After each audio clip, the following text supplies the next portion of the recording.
Hey folks, welcome back to another review with yours truly, Sam Healey. Today we're taking a look at this little fella right here, Ninja Rush. This is put out by Tactic, and it is basically a kid's game for ages 7 and up. It's an action dexterity game though, because you are basically flipping over cards, trying to obey the sensei's orders, and flipping over the ninjas that have sand timers in them. And the basic goal is to not allow the sand to run out on your turn. If you are able to accomplish that, you get to take a ninja star. Whoever has 5 stars in between rounds, first is the winner. So let's get down to the table. I'll show you how it works, and then we'll come back with some final thoughts in just a few moments.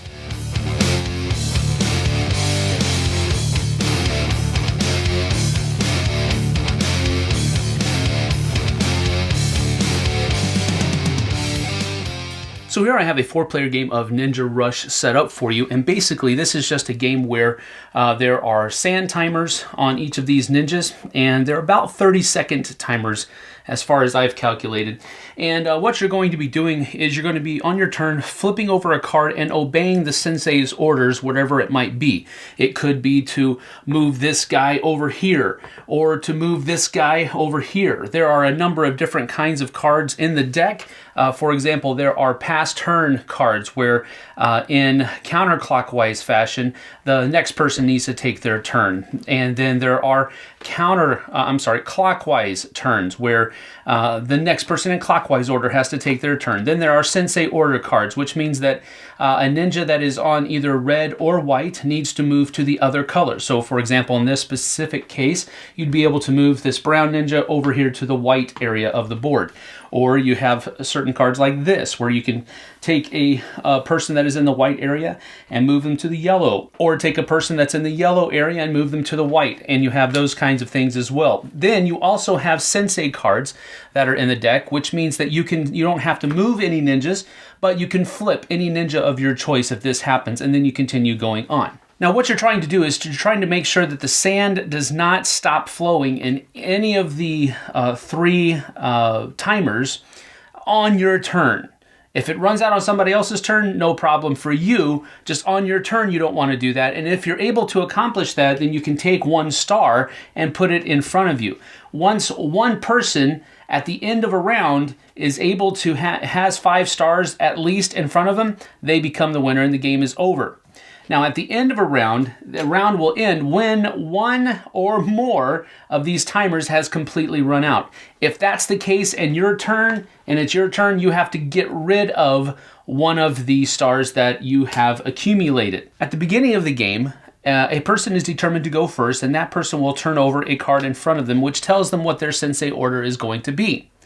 Then, each of the different ninjas are turned over so that their timers start running, and you have to wait until about half of this is gone, and once that's done, you can start your turn. All right, so about right now, we're going to go ahead and start. So I need to move I need to move this ninja over here, basically. So now I flip another card, and now I can go from blue to yellow, and then I can go from yellow to white, and then I can go from, I can't do that, so I keep going. And now it's the next person's turn, and so they start turning over cards. Oh, it's the next person's turn, so they start turning over cards. And now the white has to go to the red, and they continue flipping. Oh, now it's my turn again. So I come over, and now white can go to red. And that can be done. So I'm going to do this. And, oh, this one ran out, and I was too... But at the beginning of my first turn, before it came over here, I was able to take one of these. And then when this person got their turn, they were able to take one, and so forth as well over here. So this person also has a star. But when it came back to my turn, this ran out. So now I have to get rid of this. And we reset by allowing all of the different timers to go back down to 0. And then we start another turn. And that's how the game continues until, like I said earlier, in between rounds, one person has 5 or more stars in their possession, and that person is the winner.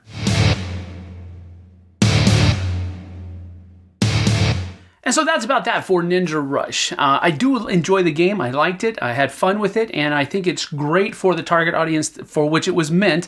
And that is family and kids. I think it's going to shine in that arena. When you step out of that arena, though, I think it quickly loses a lot of its luster. And, of course, we'll talk about why in just a few moments. But with all that being said, let's go ahead and get to my pros and cons. My first pro of the game is the fact that the component quality is great. I love the fact that they have nice, chunky ninjas. No, they're not chunky, I guess you could say, but the sand timers are very easy to manipulate. They're very easy to flip over very quickly as well, which is necessary in this game because it is a real-time action dexterity game. And I like that it's not some type of little tiny thing that you have to, I got meat hooks for fingers. So usually when the components are smaller or in some cases microscopic, and it's an overstatement, I know, but you get what I mean.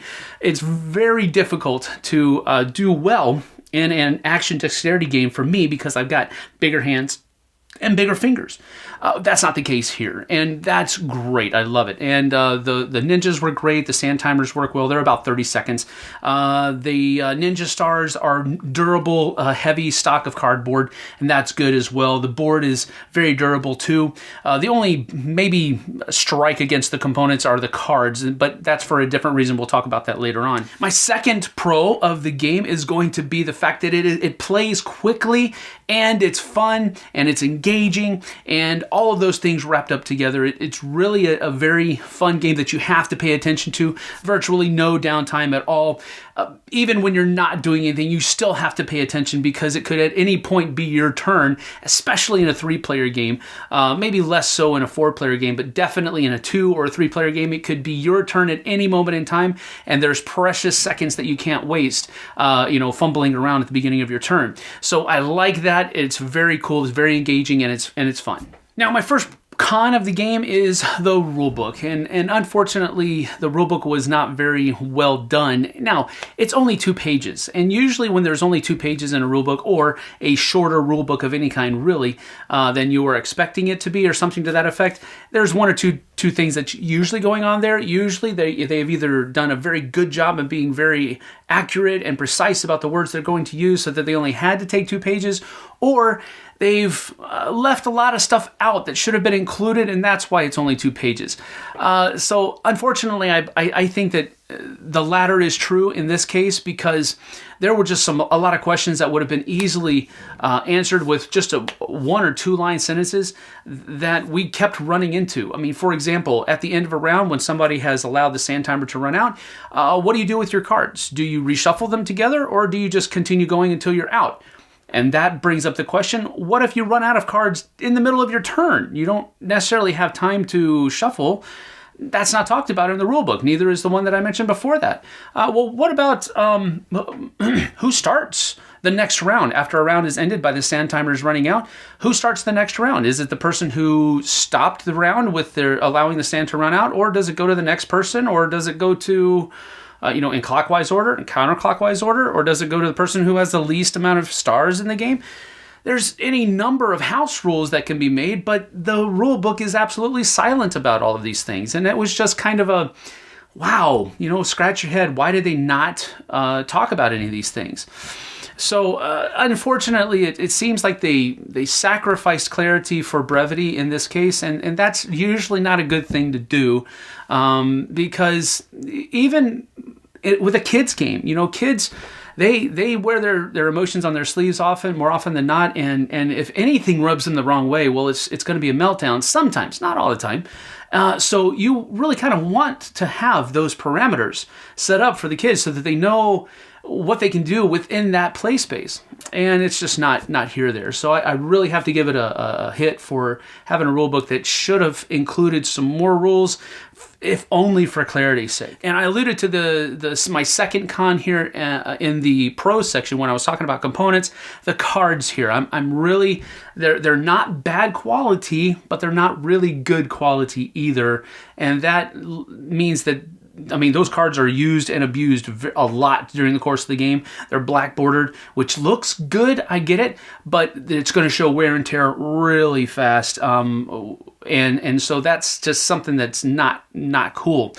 Maybe they could have went with some other kind of material, maybe a deck of cardboard tiles or something to that effect. I know they don't flip over as easy, but cards are going to get worn out really, really fast, and that's just going to make the longevity of this game, that I don't think was long to begin with, even shorter, because the cards, one of the main components, is going to run out on you. The other components are great, but I think the cards are going to show their wear and tear really, really fast, and that's unfortunate. So all in all, I'm going to give this one a 6 out of 10. I did enjoy the game a lot. I had a lot of fun playing it, and that's weird for me because I usually don't like action dexterity games, and I really don't like real-time action dexterity games. So for me to even say that I enjoyed it is a positive thing.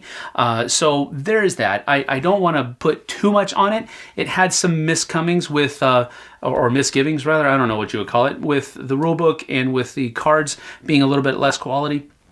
But other than that, it's a really fun game. So that's why I give it a 6 out of 10. I think it's slightly above average as far as fun factor is concerned, and that's why I gave it that 6. So that's it from me for Ninja Rush. We thank you for joining me here. I certainly appreciate it. We'll see you guys and gals on the flip side. Take care now.